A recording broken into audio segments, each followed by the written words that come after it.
Review drama Korea Please Don't Date Him episode pertama. Di sini dikenalkan seorang wanita bernama Seo Jisung sedang memperkenalkan produknya kepada teman-temannya sendiri sih.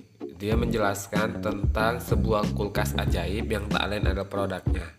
Dan di sini dikatakan dia bahwa kulkas ajaib tersebut bakalan memberitahu pemilik yang memilikinya tentang makanan yang disukai pemiliknya. Misalnya hari ini sudah makan ini, besok bisa makan apa lagi, seperti itu. Tapi di sini ternyata kulkas yang diperkenalkan oleh si Seo Jisung ini saat dilakukan percobaan, waktu dia tolong beritahu apa yang harus dimakan ini hari ini gitu. Namun sepertinya kulkas tersebut melakukan sebuah kesalahan, ya namanya robot ya kan teman-teman. Nah di sini si Seo Jisung malah diledek oleh teman-teman sekantornya. Di sini Seo Jisung kasihan banget. Nah setelah itu si Seo Jisung ini pergi ke sebuah kafe yang tak lain di tempat Takihun ya maksudnya, yang tak lain sepertinya ini temannya, karena mereka sepertinya ini sangat dekat banget dengan Takihun. Takihun ini sebenarnya ada pemilik kafe yang di tempat si Jisung bekerja, tak jauh dari tempatnya bekerja. Dia bilang kalau si Jisung ini berpikir bagaimana apa yang harus dia lakukan. Tak lama kemudian si Monyesul ini datang. Monyesul itu sedang menyemprot desinfektan alias bersih-bersih di sini di kafe tersebut. Seperti sih hubungan ketiganya ini dekat banget ya. Karena emang mereka juga terkadang terlibat cekcok kecil juga di antara ketiganya ini.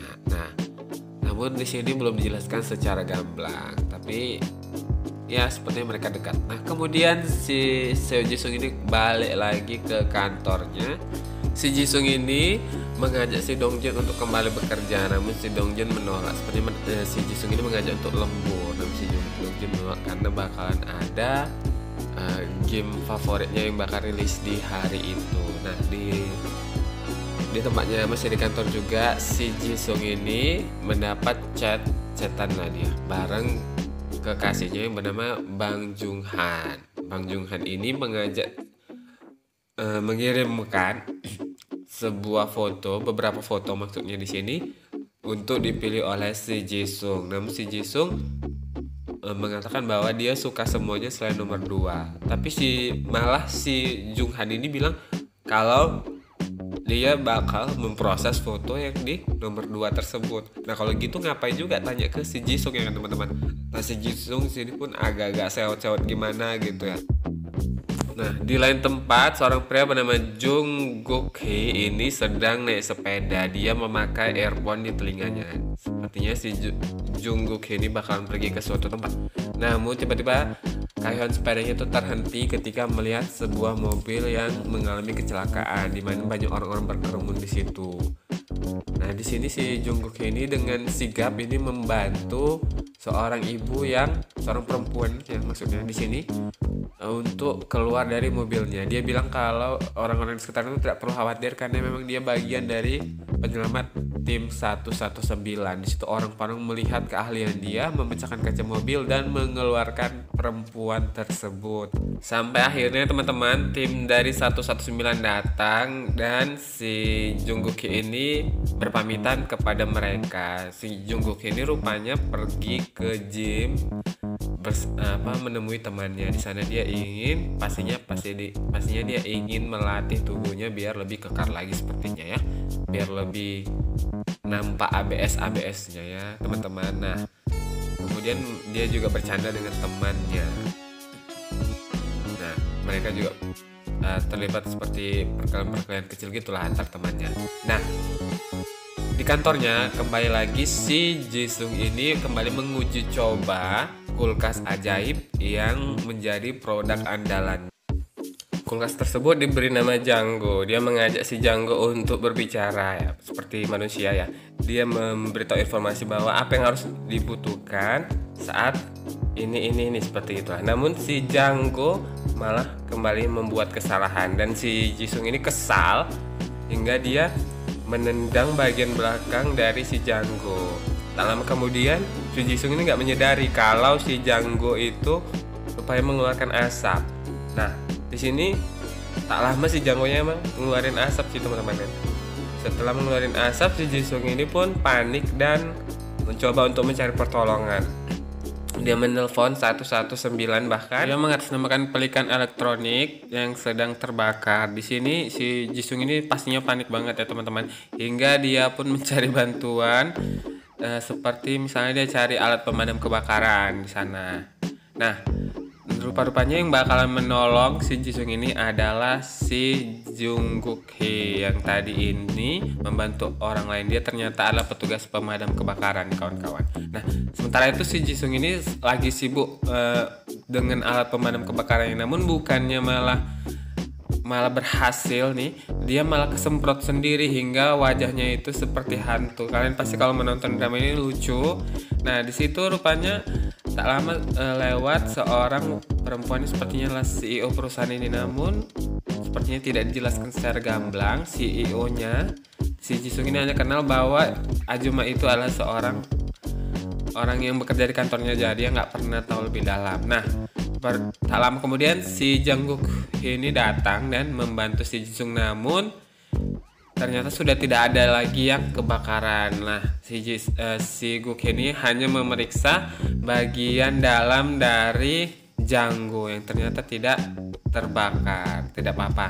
Nah, di sini si Jisung ini kan tadi mukanya itu seperti hantu karena alat pemadam kebakaran. Dia pun diajari oleh si Guk untuk memakai alat tersebut, namun ya seperti yang tadi, bukannya malah efektif, malah yang kena siram itu adalah wajah si Guk Hee. Di sini si Jisung ini minta maaf sebesar-besarnya kepada si Guk Hee, dan si Guk Hee ini ya bilangnya udah nggak apa-apa lah, nggak masalah seperti itu. Dan di sini baik banget nih kawan-kawan si Guk Hee ya. Kalau Mimin sih udah marah-marah besar nih sama si Jisung ya kawan-kawan, tapi ya udah, namanya itu resiko pekerjaan dari si Guk Hee. Nah, si Guk Hee pun lalu pergi dan si Jisung ini membersihkan wajahnya. Dia kembali dengan pekerjaannya di kantor.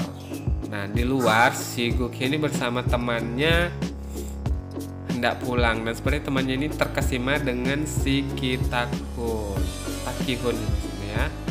Nah, rupanya saat hendak masuk ke kantornya lagi, kekasihnya si Bang Jung Han ini datang dan ingin memberitahu bahwa besok adalah sebuah acara yang harus dihadiri. Dia kembali mengingatkan si Jisung nih kawan-kawan agar hadir di acara tersebut. Dan si Jisung bilang, oh ya pasti aku akan datang. Lalu tak lama Bang Jung Han pun pulang dan pamit kepada Jisung. Adegan mereka ini sini agak-agak mesra-mesra romantis gitu nih kawan-kawan ya. Si Jisung melambaikan tangan dengan centilnya kepada kekasih hatinya. Nah, 24 jam sebelum JSS reload alias Janggonya tadi reload. Nah, si Jisung ini bersih-bersih kantornya karena memang dia membuat kekacauan atas terbakarnya si Janggo. Di sini rupanya alat tersebut si Janggo ini rupanya bereaksi sendiri tanpa ada aba-aba dari si Jisung. Nah, di sini anehnya nih, sepertinya nih emang yang jadi sentral dari cerita ini emang alat yang satu ini yang disebut Janggo oleh karakter utamanya. Di sini si Jisung menguji coba kembali si Janggo apakah memang masih ada yang rusak setelah terbakar kejadian tersebut. Namun si Janggo ini ternyata kawan-kawan berhasil membuat si Jisung terkesima dengan analisanya yang menarik. Nah, di sini si Jisung masih bingung banget karena apa memang api telah memberimu pelajaran, seperti itu kata si Jisung. Wah, api maksudnya setelah terbakar tadi emang si Janggo ini belajar, emang manusia apa ya bisa ngambil pelajaran. Nah, padahal sini adalah robot. Nah, di sini ternyata si Janggo emang benar-benar membantu dirinya, dan si Jisung ini seneng banget pastinya karena besok akan ada kembali presentasi di depan teman-temannya. Nah, sampai jumpa nih kawan-kawan di part kedua drama ini. Sepertinya emang drama ini emang seru juga ya, karena emang udah baru di 30 menit pertama, jadi kita belum bisa merasakan keseruan dramanya. Tapi sepertinya drama ini bakal seru untuk ditonton. Bye-bye.